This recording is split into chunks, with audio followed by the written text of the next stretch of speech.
Good day everyone. So we are the group number 1, and for today's video we will talk about the chapter 2 entitled Legal Environment. Now, let's proceed to the learning objectives for today's report. The first learning objective is to describe the legal context of human resource management. The second learning objective is to identify key laws that prohibits discrimination in the workplace and discuss equal employment opportunity. The third learning objective is to discuss legal issues in compensation, labor relation, and other areas in human resource management. Lastly, the last learning objective is to discuss the importance to an organization of evaluating the legal compliance. Right? So that's the objective for today's video. Now, let's proceed to the first topic, the legal context of human resource management. So, the legal context of HRM is basically shaped by different factors or forces.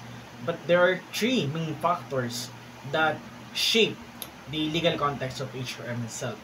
The modifying or enhancing the legal context may be through legislative initiative, social change, or juridical ruling. Now, what do you mean by legislative initiative? Now, legislative initiative is the actual creation of law itself or the amendments of the existing law. Alright? Now, social change, of course, the change in our social environment can also be a factor of modifying or enhancing, the legal context, because there are some scenarios where social change is the basis of the, legislative initiative, or can be a basis of a juridical ruling. Now, juridical ruling is the ruling or the what do you call that one?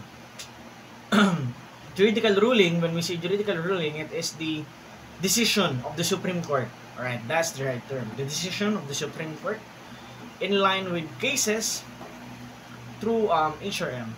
Alright? Next, governmental bodies pass law that affects HR practices.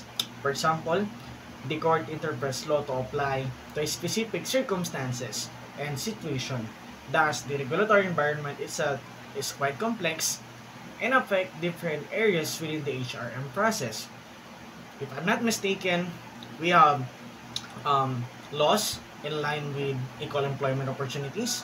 We have laws in line with compensation. We have laws in line with health and safety of the employee in a workplace. We also have laws that in line with plant closing. Yeah, something like that. So it's it's quite complex, and there are many areas within the HRM itself that needs to be monitored legally for the benefit of the employees and the organization itself. So, the regulatory environment of human resource management involves a framework of laws, regulations, and standards that govern employment practices. This environment is designed to ensure fair treatment of employees, compliance with labor laws, and the protection of workers' rights. So, the key aspects includes employment law, covers hiring practices, job classifications, wage, RN laws, and termination procedures. So, next is anti-discrimination laws, enforce equal employment opportunities by prohibiting discrimination based on race, gender, age, disability, and other characteristics. Lastly, health and safety regulations, ensure workplace safety through regulations like OSHA in the US, which mandate working conditions and practices. Alright, so now let us proceed to equal employment opportunity. So, equal employment opportunity is intended to protect individuals from illegal discrimination. It's the most fundamental and far-reaching area of the legal regulation of HRM. In one way or another, almost every law and statute governing employment relationship is essentially attempting to ensure equal employment opportunity. Now, such opportunity, however, has been interpreted to include protection that goes beyond ensuring that a person has a fair chance at being hired for a job for which the person is qualified. Now, take note that some managers assume that the legal regulation of HRM is a relatively recent phenomenon. However, we need to understand that in reality, this regulation is already happening during the 18th century. So during the 18th century, the 13th Amendment and the 14th Amendment has been passed on to ensure that the workers or the employee is fairly treated in their employment. The 13th Amendment passed during the 1865. The 14th Amendment was passed on 1866 and 1871.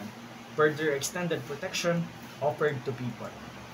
Now, let's proceed to discrimination and equal employment opportunity. Now, the basic goal of all equal employment opportunity regulation is to protect people from unfair or inappropriate discrimination. However, most law passed to eliminate discrimination do not explicitly define the term itself.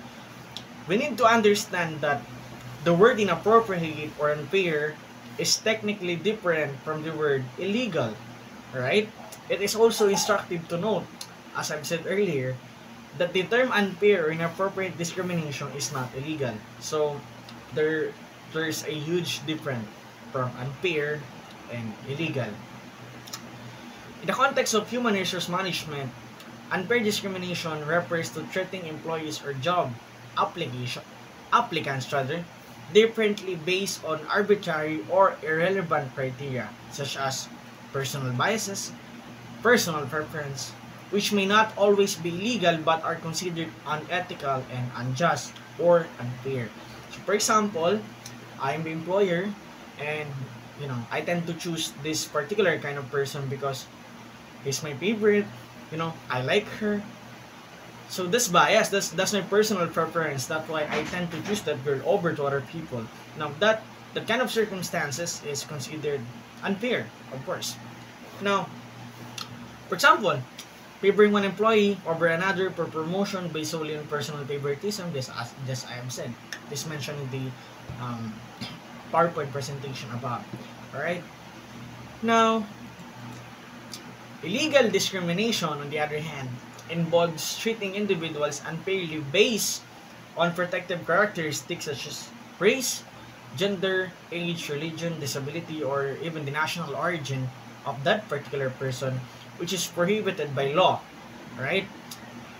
If I will discriminate someone based on their race, gender, age, religion, etc., etc., which is prohibited by law, then those things are what we call illegal discrimination, right? There's no personal preference or biases, but instead I tend to, discriminate that person based on that protective characteristic that I have mentioned a while ago, right?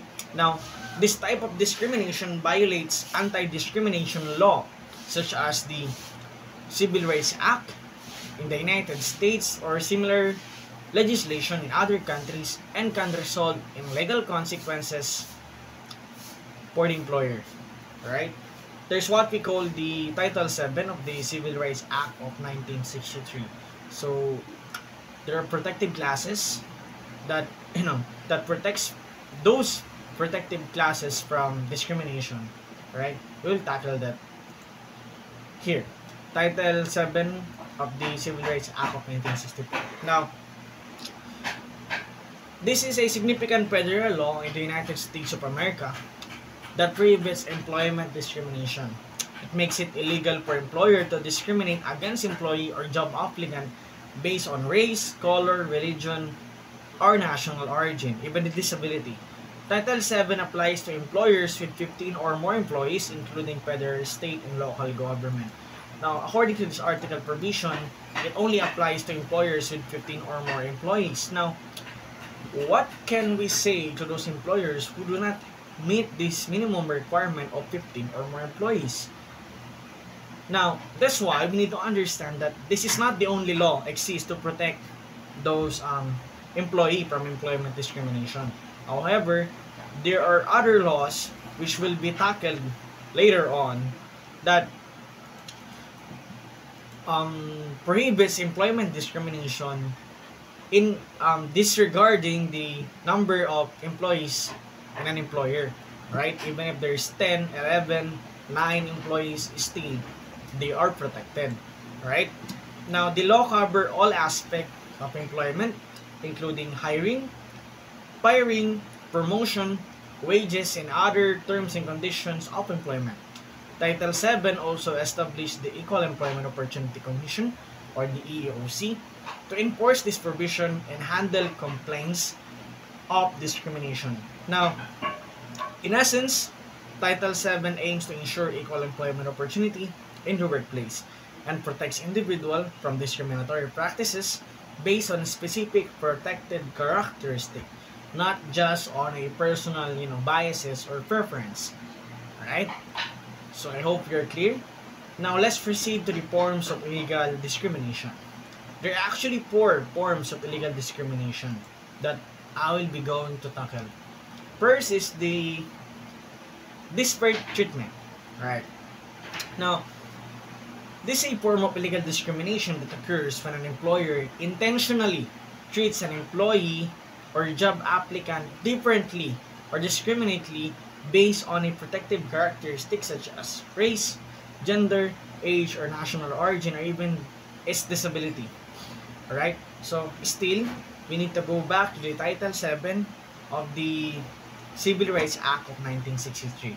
Now, unlike other forms of discrimination, disparate treatment involves deliberate action or policies that results in unequal treatment of an individual in similar situation. Alright? So, this is intentional. This, the employer has the freedom or the right to deliberately, discriminate those people solely because of their race or gender. This would be considered as a disparate treatment. It is illegal under the employment laws such as Title 7, the Civil Rights Act of 1964, which protect individual from discrimination in the workplace. Now, if you attack those protective characteristics of an individual, that is what you call disparate treatment, right? If we deliberately attack, that leads to discrimination, that is an illegal act, right? So, let's proceed to... Oh, by the way, here's what we call the bona fide occupational qualification, right?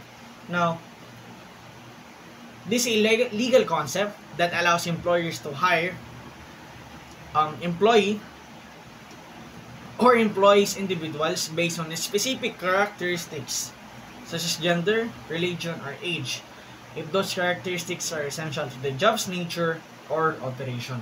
Now, we need to understand that there are, some instances where the employer needs a specific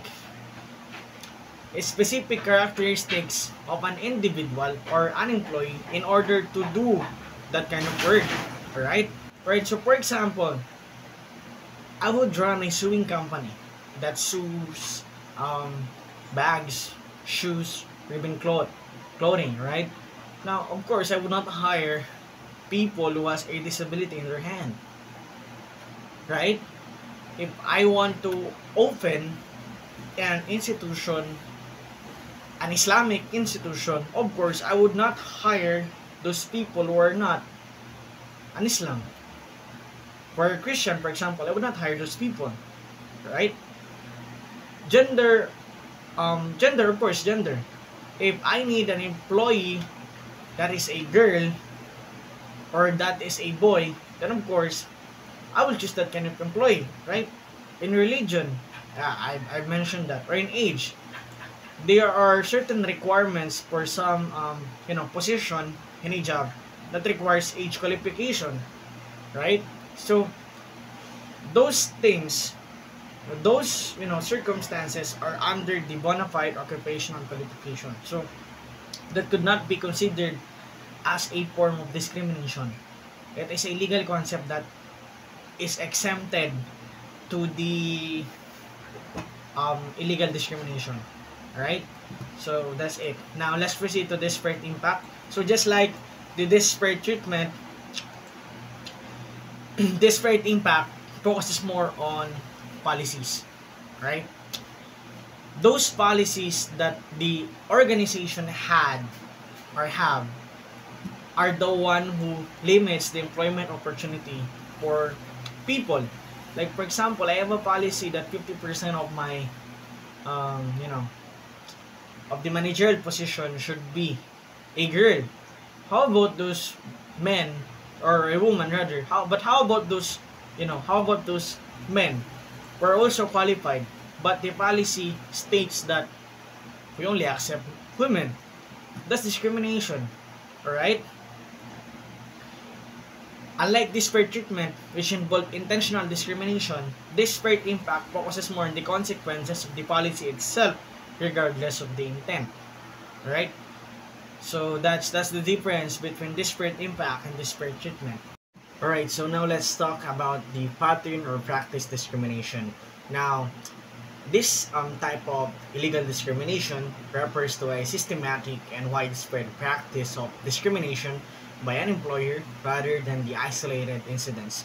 Now, this type of discrimination occurs when an employer's policy, practices, or procedure consistently, right, disadvantage a particular group of employees based on their race, gender, religion, national origin, or other protected characteristics. Now, unlike single act of discrimination, such as the disparate treatment, disparate impact, right?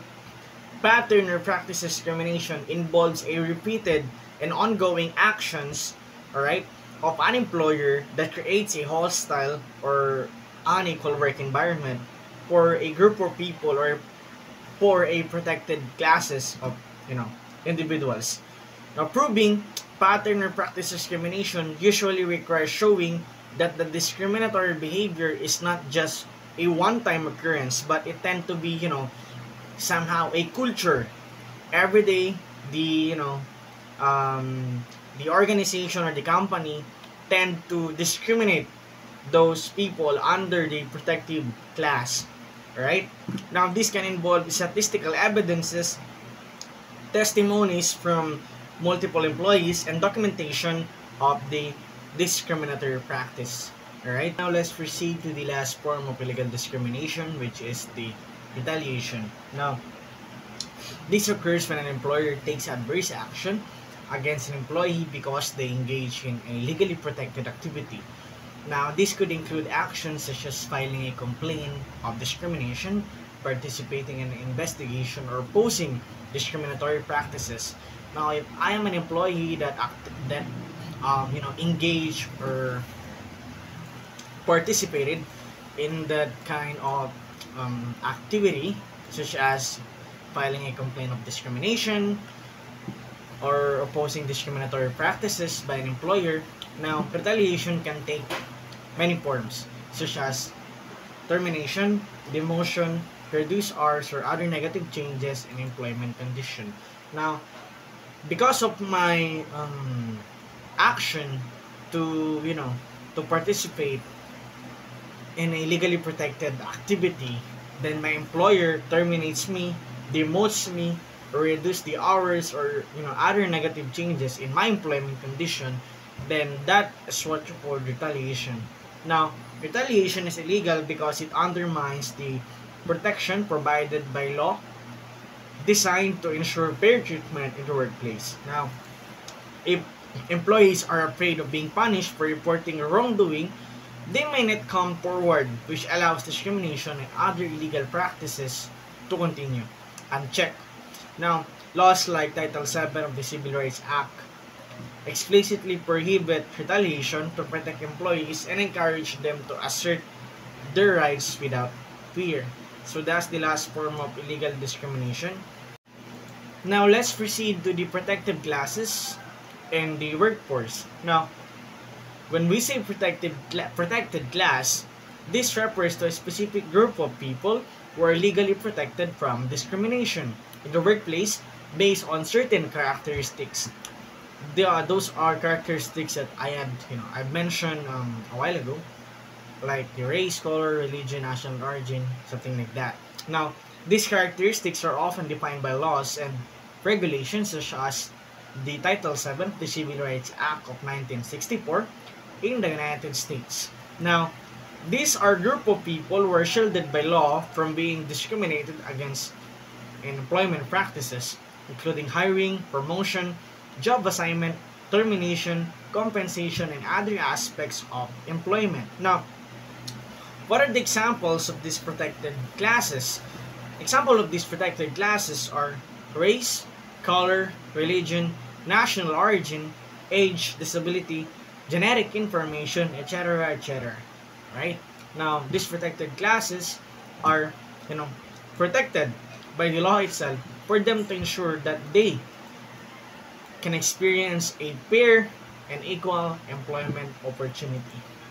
Not just equal employment opportunity, but other, sorts of things that is also a part of the legal environment of the HRL, such as compensation, health, and many more.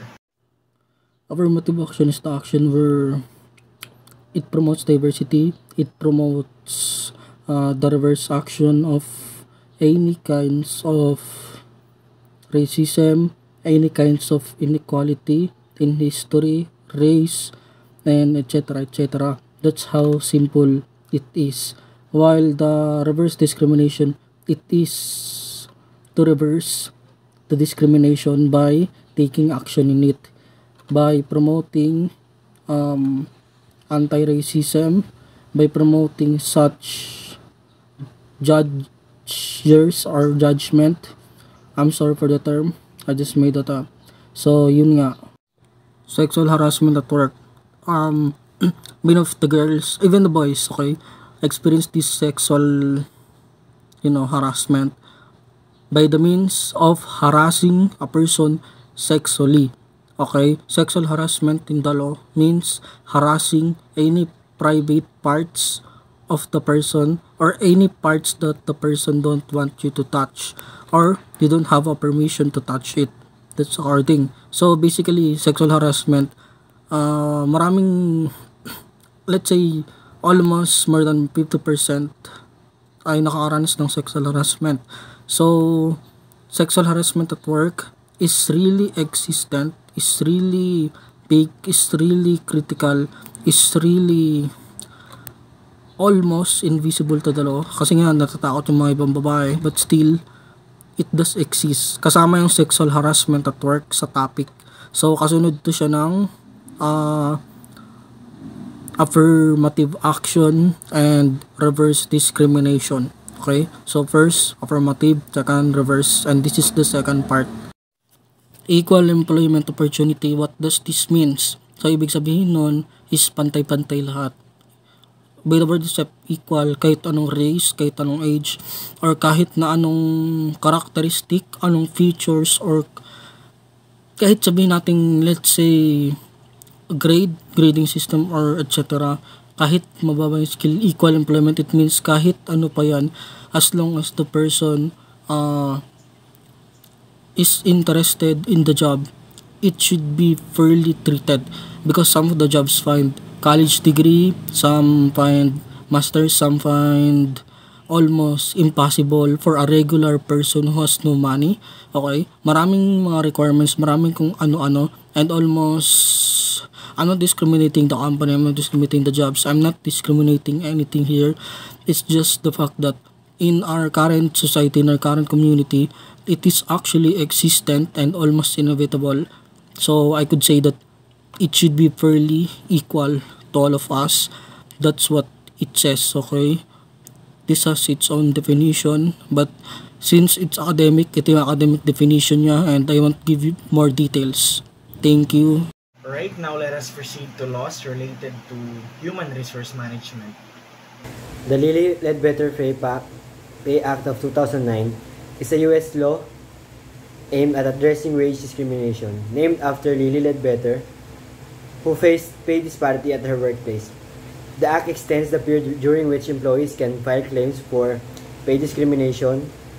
Specifically, it resets the statute of limitations for filing a pay discrimination lawsuit with each discriminatory paycheck received. This legislation makes it easier for workers to seek justice for an equal pay-based race based on gender, age, disability, or other protected characteristics. Now, I will be discussing two important U.S. federal laws that aim to promote fairness and equality in the workplace: the Equal Pay Act of 1963 and the Age Discrimination in Employment Act, or ADEA, of 1967. The Equal Pay Act of 1963 targets wage disparity based on gender. It requires employers to provide equal pay for equal work, meaning that men and women performing the same job with identical responsibilities, skills, and qualifications must receive the same compensation. The Equal Employment Opportunity Commission, or EEOC, enforces this law, investigating complaints and ensuring compliance to foster a fair workplace. Next, the Age Discrimination in Employment Act, or ADEA, of 1967, protects workers aged 40 and older from discrimination based on age. The ADEA prohibits employers from making employment decisions such as hiring, firing, promotion, or compensation based on an employee's age. Like the Equal Pay Act, the ADEA is also enforced by the EEOC to ensure that older workers receive equal opportunities and fair treatment in their careers. Both of these laws are crucial in creating a balanced and just workplace, free from discrimination based on gender or age. In conclusion, the Equal Pay Act of 1963 and the Age Discrimination in Employment Act of 1967 are vital pieces of legislation that promote fairness in the workplace.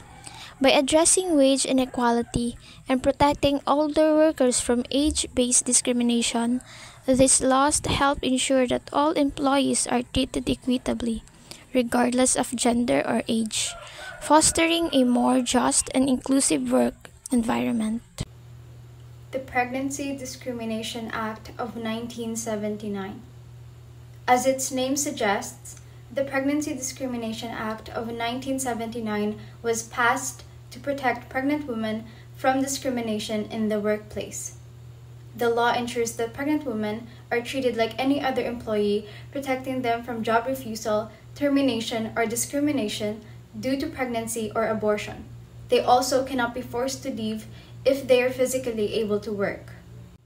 The Civil Rights Act of 1991. The Civil Rights Act of 1991 was passed as a direct amendment of Title VII of the Civil Rights Act of 1964. It is a law that allows employees to seek damages for workplace discrimination and harassment, providing stronger protections against unfair treatment. This act includes the Glass Ceiling Act, which is a concept that describes the bias faced by women and minorities in advancing to higher positions in a company. This law protects employees from unfair treatment by their employers. If discrimination is proven to exist within the workplace, the affected employees are entitled to compensation. So the American with Disability Act of 1990. So this law was passed in response to the growing criticism and concerns about employment opportunities denied to people with various disabilities. So ADA was passed para maprotektahan yung mga individuals na may kapansanan from being discriminated in their workplace. So, specifically, the ADA or the American Disability Act prohibits discriminations based on disability in all aspects of employment, such as job application, procedures, hiring, firing, and as well as other employment activities. So, dito, dinefine ni American Disability Act kung ano nga ba yung disability. So, first is, di-define na ang disability as a mental or physical impairment that limits one or more major life activities. Pangalawa is a record of having such an impairment. Pangatlo is being regarded as having such an impairment. So Sa domain ng ADA, pasok dito yung mga taong may disabilities such as yung blindness, deafness, paralysis, and in addition, it also covers yung mga employees na may mga cancer, history of mental illness, or history of heart disease. So, for the individuals naman na may mental and psychological disorder, such as mental retardation or emotional and mental illness and learning disabilities. While for the individuals with substance abuse problems, obesity, and other non-work-related characteristics is that they are not covered under the ADA. So, sinabi rin dito sa batas na to na yung mga individuals na may AIDS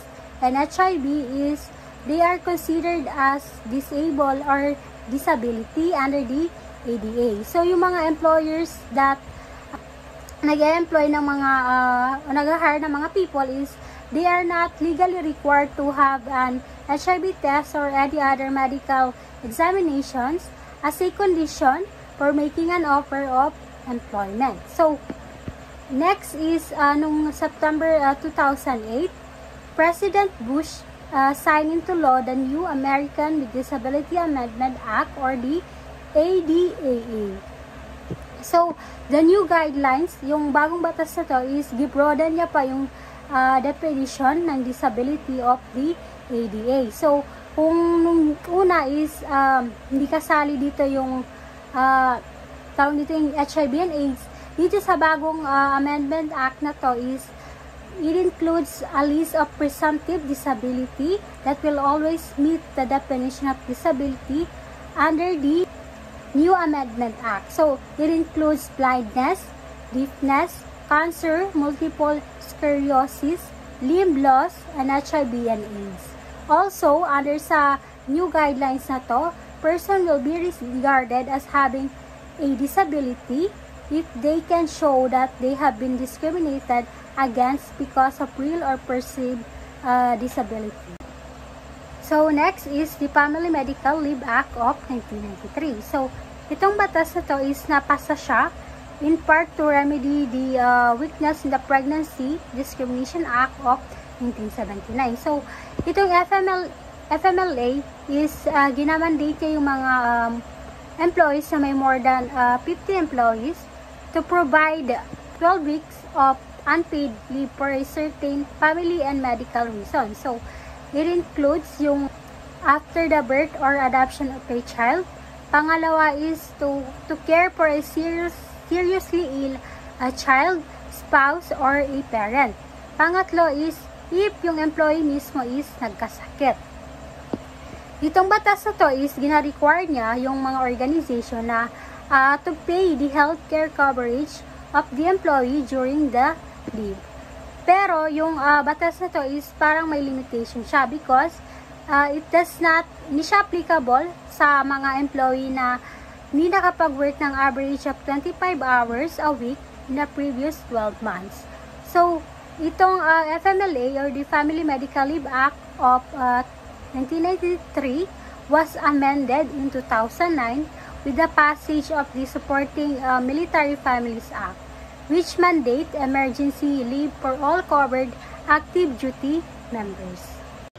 Regulations for federal contractors. So first is the regulation that applies specifically to federal contractors are first the Executive Order 11246. This critical order mandates that federal contractors must engage in affirmative action and explicitly prohibits discrimination based on race, color, sex, national origin, and religion. This means that any company that contracts with the federal government must actively work to ensure that their hiring and employment practices are inclusive and fair. So, Vocational Rehabilitation Act of 1973.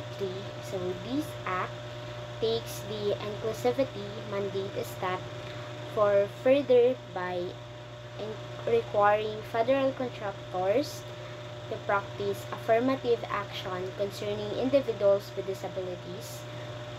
Contractors receiving more than $2,500 annually from the government must ensure their workplaces are accessible and inclusive for people with disabilities. In 2013, new guidelines were introduced requiring federal contractors to actively recruit, hire, and promote individuals with disabilities, aiming for a utilization goal of 7%.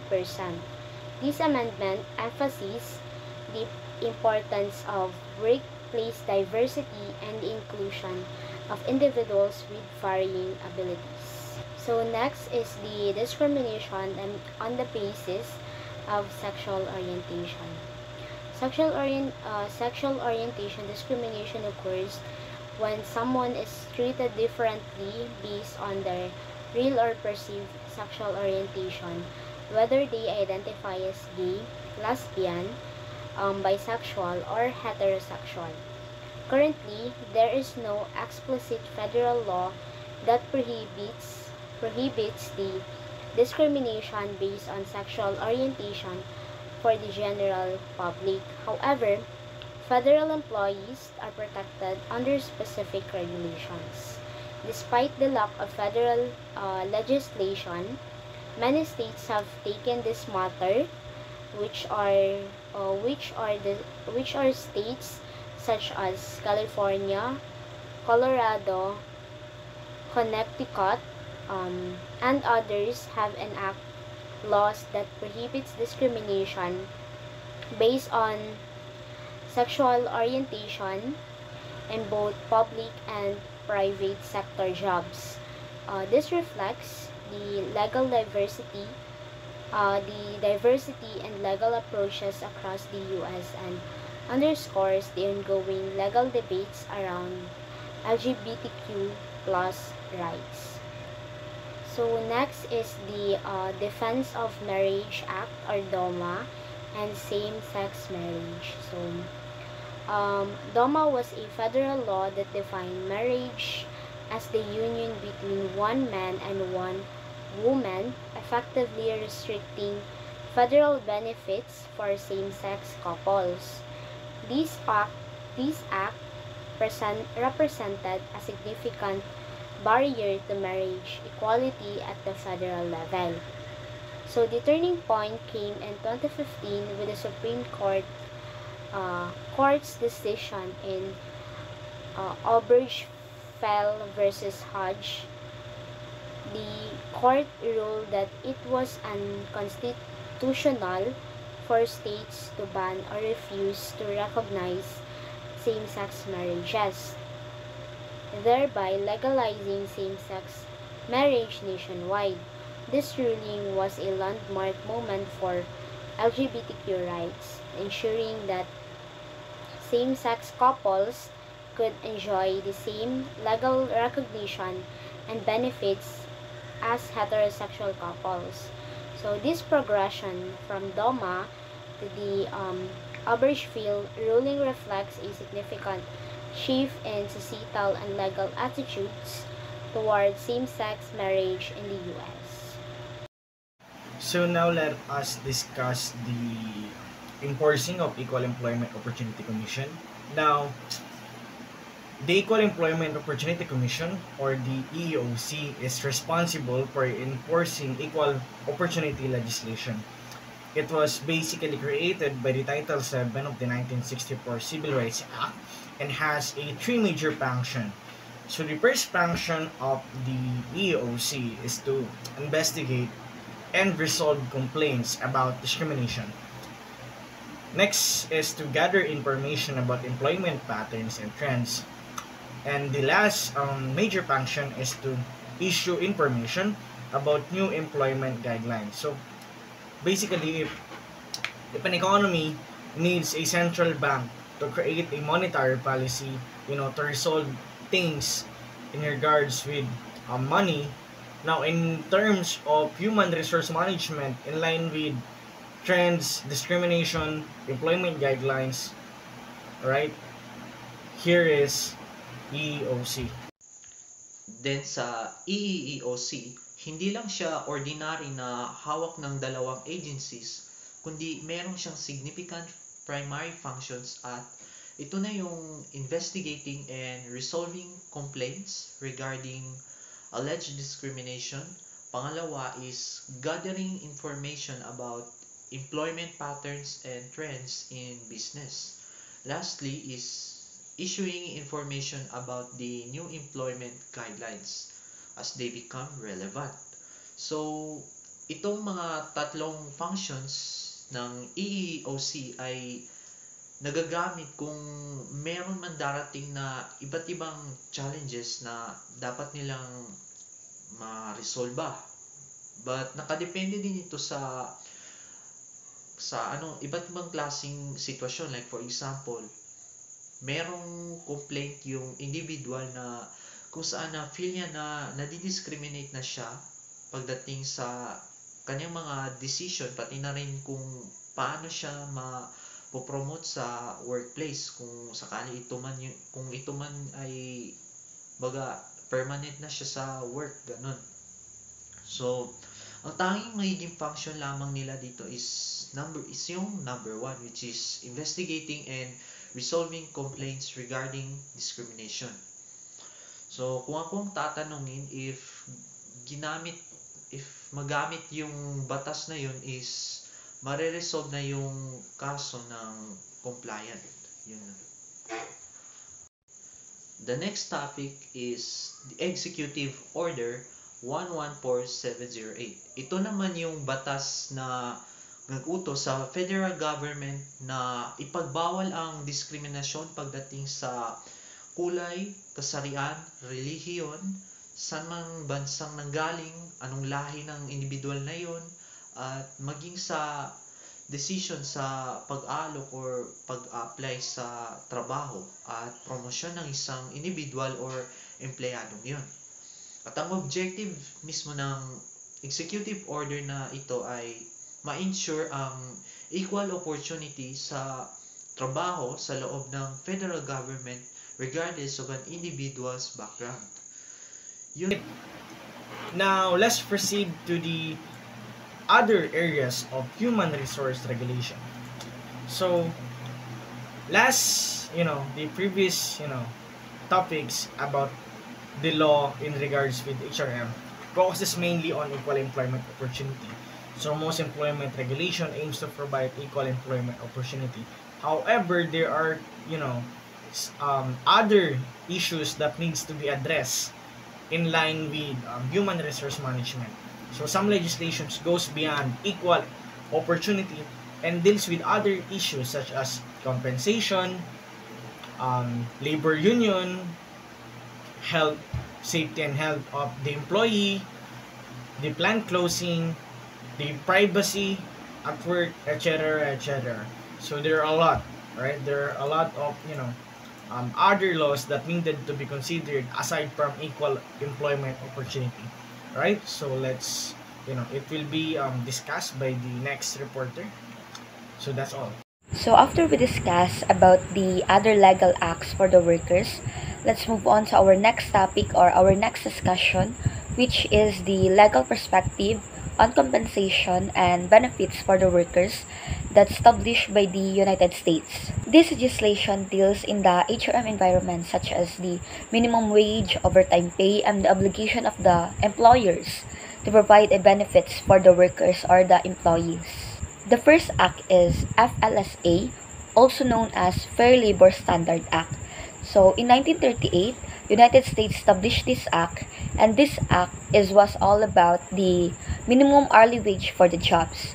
So the purpose of this act is to ensure every workers who work diligently would receive an income or salaries sufficient to meet their basic needs. The act enacted by the United States is a 40 hours per week duties. So this means that all full-time employees must be paid at a rate of 1.5 times their normal hourly rate for each hour of work beyond 40 hours in a week. Furthermore, FLSA also includes a child labor provision, which provide protection for those 18 below from working a dangerous jobs and also limiting those 16 below their number of duties are. Basically, this legislation act of United States are having a similarity of the legislation act or labor act in our country, which are called Labor Code of the Philippines. In terms of child labor act, Philippines already have of this act, which is the Article 139, Minimum Employee Age by Republic Act 7658. For the second legislation act of the United States is the ERISA, or also known as Employee Retirement Income Security Act of 1974. So this act was enacted for protecting employees' beneficiaries by ensuring their pension or retirement plans are managed responsibly, and also that the promised benefits would be received by the workers at the time of their retirement or even termination. So the third legislation act of the United States is the Healthcare Reform Bill that's signed by the President Obama in March 23, 2010. This reform bill was focused on the benefits for the employees for their medical services and health insurance. However, in our country, the Philippines workers already have a health insurance such as SSS or Social Security System and a PhilHealth insurance. So the next legal perspective is the legal perspective on labor relations.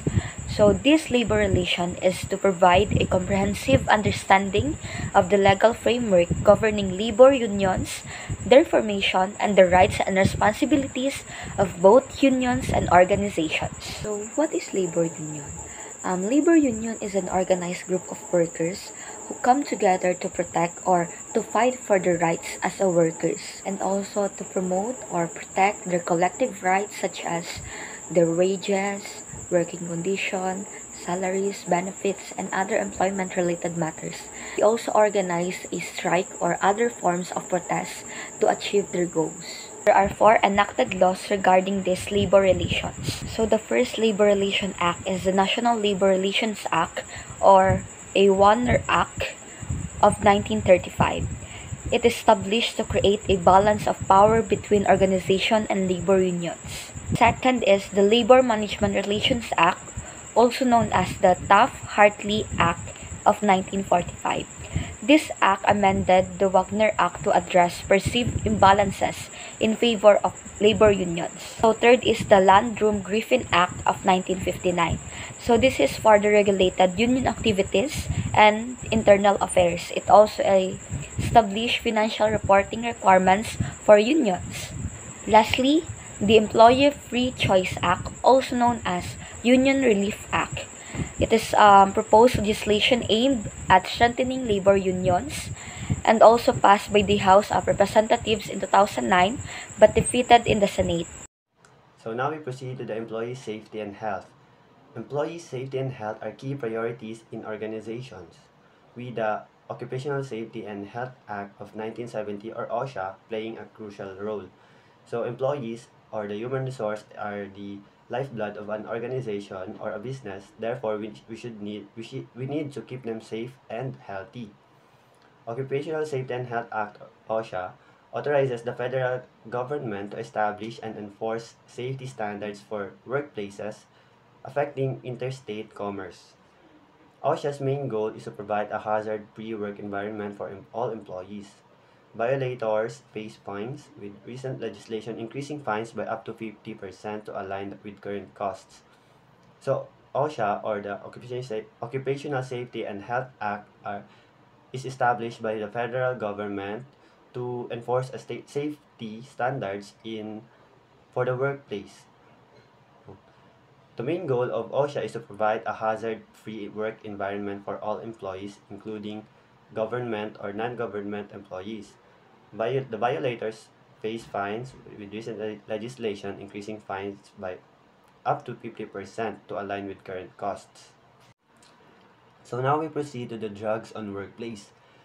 The Drug-Free Workplace Act of 1988 aims to reduce illegal drug use in the workplace, primarily for government employees, federal contractors, and organizations under the Department of Transportation's and Nuclear Regulatory Commission's regulations. This includes requirements for drug testing. Additionally, many companies not covered by the law have implemented their own drug testings.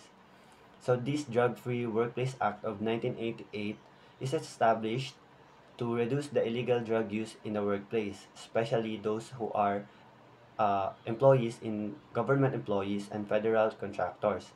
That's why when people apply for the government, they require a drug testing so that they can reduce the illegal drugs in the workplace.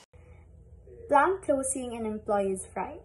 When a company closes a plant or lay off a large number of employees, it is important to give workers a advance notice. This helps them to prepare, find new jobs, and manage their finance. Meron tayong WARN Act or Workers Adjustment and Retraining Notification Act of 1988.